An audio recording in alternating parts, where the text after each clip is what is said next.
Welcome back, AP. All right, so let's jump right back into where we left off in class. I love the discussion that we had going today, and I love the fact that y'all are getting so hooked into all this stuff about World War II, especially from the European perspective, right? I saw Carson's eyes light up when we talked for a moment about how if the Americans had not become involved, what the progression of something like the Holocaust would have actually occurred into. We discussed that as well as in class today about how the American troops weren't really aware of it. We discussed like the difference between death camps, concentration camps, things like that.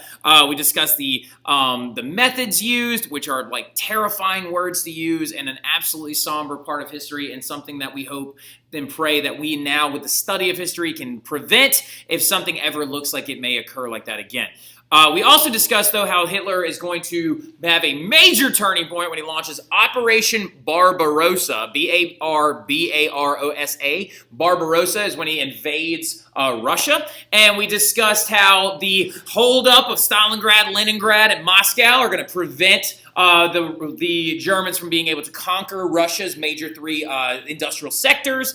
We then also discussed the bombing of Pearl Harbor, the American involvement now, and the December 7th moment actually leading to a new strategy, right? So the Allies adopted this like Europe first strategy, right? We are going to try to liberate Europe, and then we will increasingly turn towards liberating Japan, right? So step one under Operation Torch, with a conglomerated effort between French troops, British troops, and United States troops, Operation Torch was to push the Axis powers back through Africa and all the way up into Italy, bumping them off the northern tip of the now current-day country known as Tunisia, right? So, and of course, Mary made a very, very big reference to this city right here. We may watch this movie actually next week, or not after next week, whenever we're a little bit more chilled out. We're having like our little potluck day and stuff, Casablanca. Now, going into it, though, this is what it looked like at Operation Torch when we began to assemble along the beaches of Morocco, and we actually ended up invading North Africa, right? Now, step two, after invading North Africa, or a part of step one,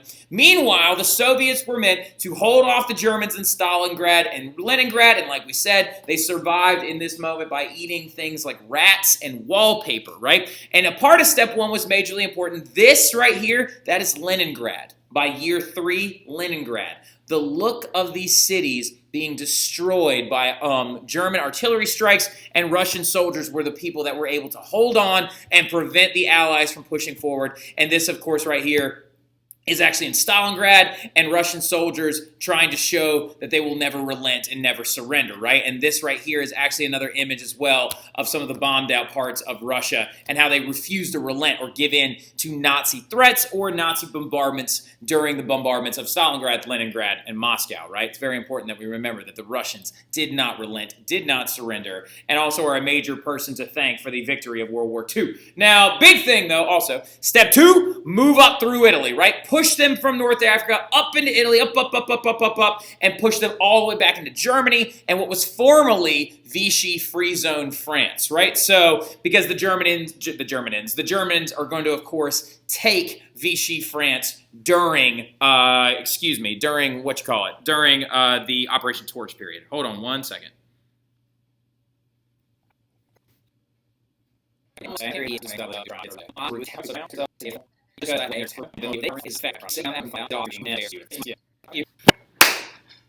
All right, so yeah, jumping back into it, the Italian campaign, which unfortunately is not going to be, ironically, not the best decision. There was heavy amounts of Allied losses in the Italian campaign and the movements in through Sicily and things like that. But the Allies' forces were able to continue to push the Nazis and as well as the Italian fascists up in through Italy. And now the plan is how do we figure out a way to pressure the Axis powers into surrendering as fast as possible? Well, the idea is a pincer move, right? Much like Garibaldi coming in from the southern part of Italy and Cavour's troops coming in from the northern to crush into the middle and unify Italy in the 1860s. We are also going to see a pincer move be employed in World War II by the Allies. So, okay, come at them from both sides, right? Come at them like this. Now, the idea is that we are now invading through Italy, and so what we can do now is try to invade through France, right? Try to weaken the Axis in northern France, push the German army back into France proper, push them all the way back through, try to liberate Paris, gather up as many French troops from the north as possible, and this was all done in a thing known as Operation Overlord, aka D-Day, right? D-Day, which commenced on June 6th, 1944, right? So following the 2-year invasion of North Africa and the pushing up through Italy, Allied troops were in Italy and actually had landed in Italy by this point, being led by a man named General Patton, who you will talk about in your U.S. history class next year, right? But on June 6, 1944, the Allies mounted a giant joint assault on Normandy beaches to open a gaping hole in the Nazi defenses. The plan was to use 3 massive waves of soldiers, right? The Americans dropped paratroopers behind the enemy lines, but then also it was meant to be an amphibious launch on these areas right here, this beachhead right here, which is in Normandy, France, right? And the beaches were separated strategically into 5 separate beachheads that would be taken by the Allies. The Americans were tasked with taking Omaha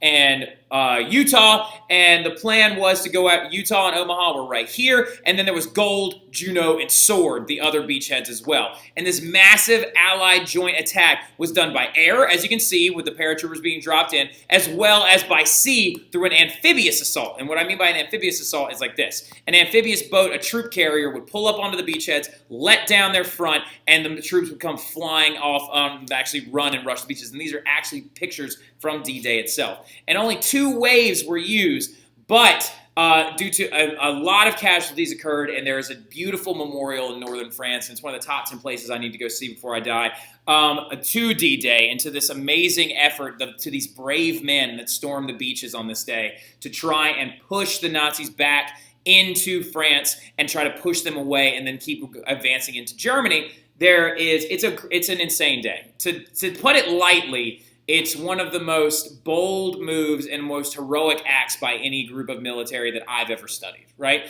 So, and on D-Day, the Allies were successful, right? And they began to push into France, and by August, only a month later, Paris was liberated by the Allies, right? So let's take a second to look at the Axis situation, right? The Allies are now pushing in through France due to Operation D-Day. They're pushing up in through North Italy due to Operation Torch, and Operation Husky is another one as well. The Soviets have created a wall right here of Leningrad, Moscow, and Stalingrad are beginning to push the Nazis back as well. Germany and the Axis are shrinking. And this right here, that is a picture of liberated France at the Arc de Triomphe. I wish that I could go into more depth with this, but, just kind of time allotments, I really can't.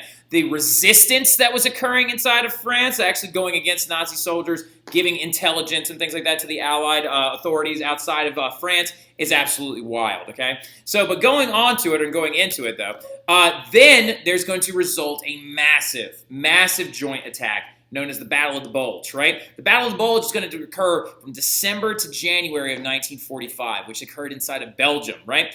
As the Allies pushed the Germans back, a massive standoff happened in the Ardennes Forest, which is in the middle of the winter. And it's going to occur in the middle of the winter, and it's an extremely grueling battle.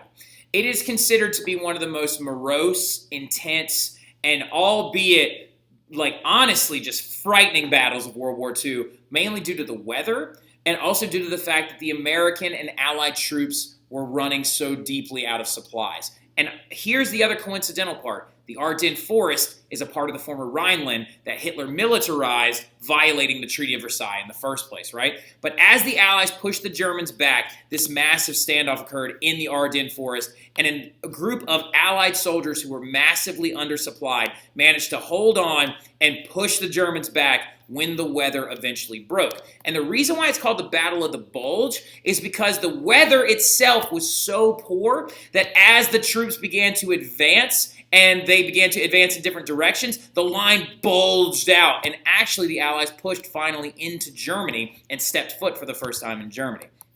Now, there was an entire contingent of American soldiers, though, right here at this place called Bastogne, who were actually completely surrounded by the Nazis on all sides, and they had no idea because the weather was so harsh. But it was called the Battle of the Bulge because the line bulged out like that, right?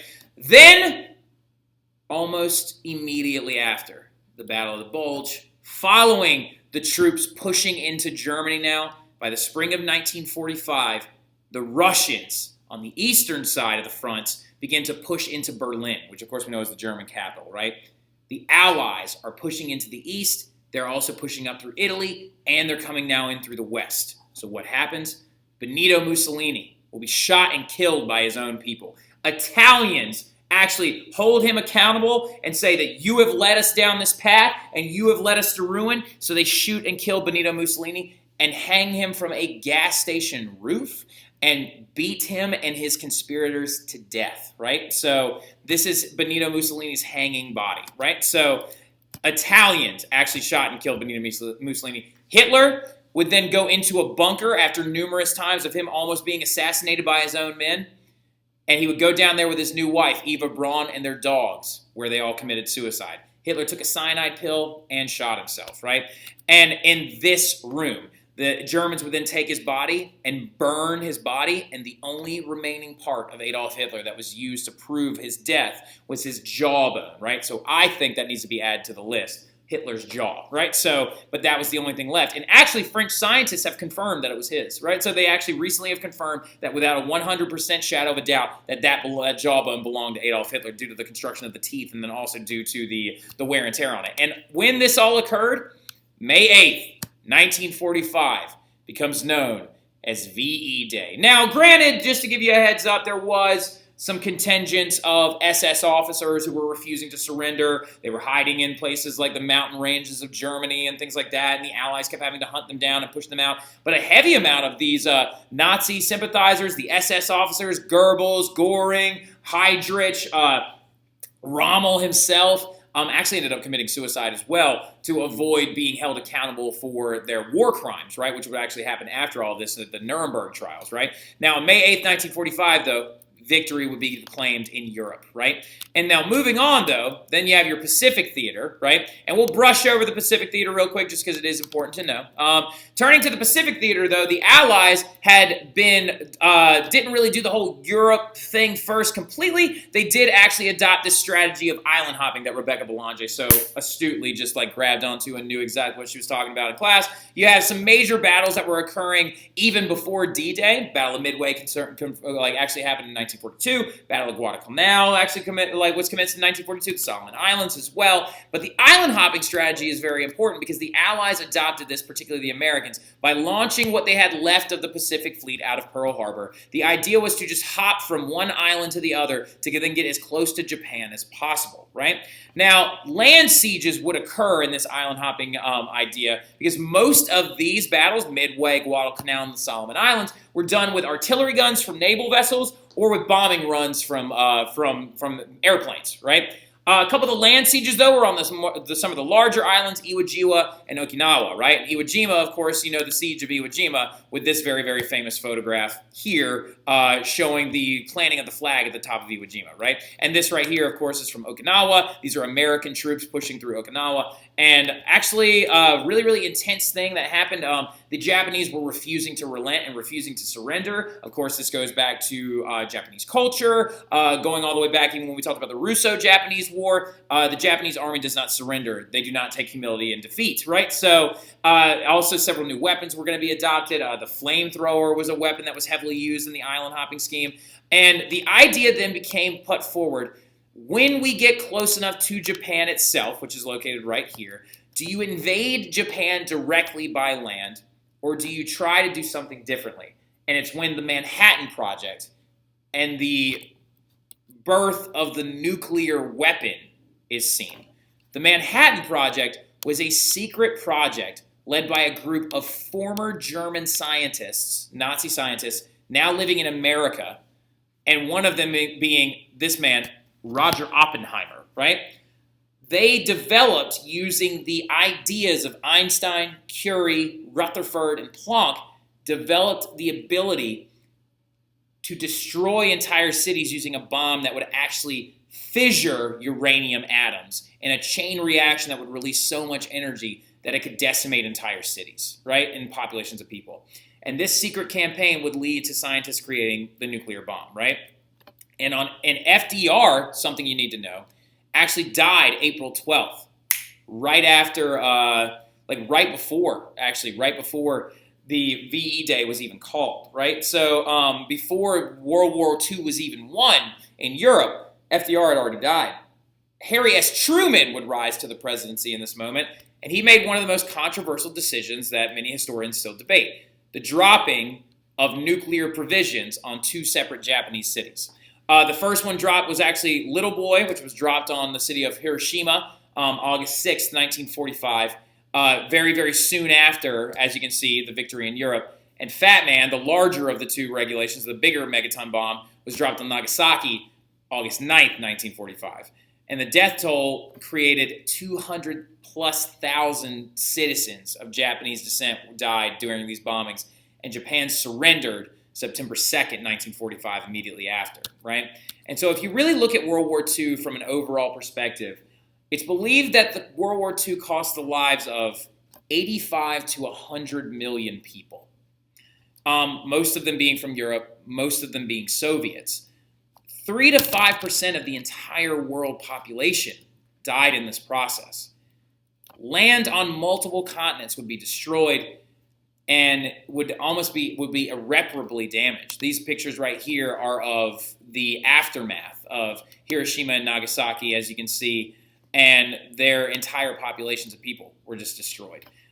Birth defects still actually existed in these areas for many, many years after.